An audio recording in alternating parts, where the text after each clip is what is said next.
हम सासु तो एक परिछन के गीत सुना रहा छी। निदिया के मातल दुल्हा झुकी झुकी जाई है, कहाँ गेली माई सुने ना परछू जमाई है, कहाँ गेली माई सुने ना परछू जमाई है।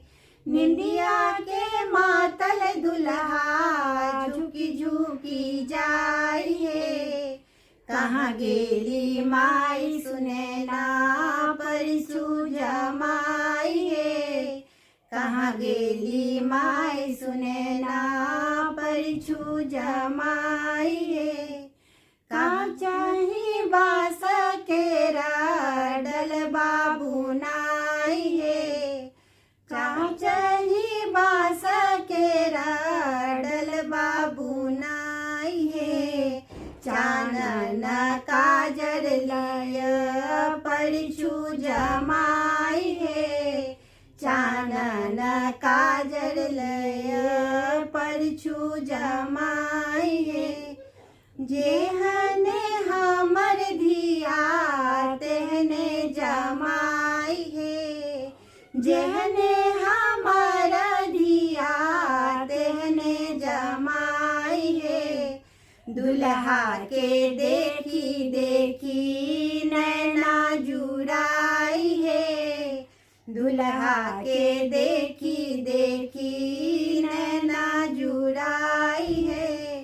निंदिया के मातल दुल्हा झुकी झुकी जाई है, कहाँ गेली माई सुने ना परछू जमाई है, कहाँ गेली माई सुने ना परछू जमाई है।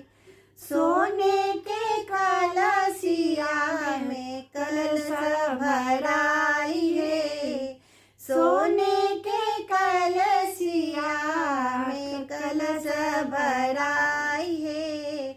दुल्हा के परछू सखी नाक दबाई है, दुल्हा के परछू सखी नाक दबाई है।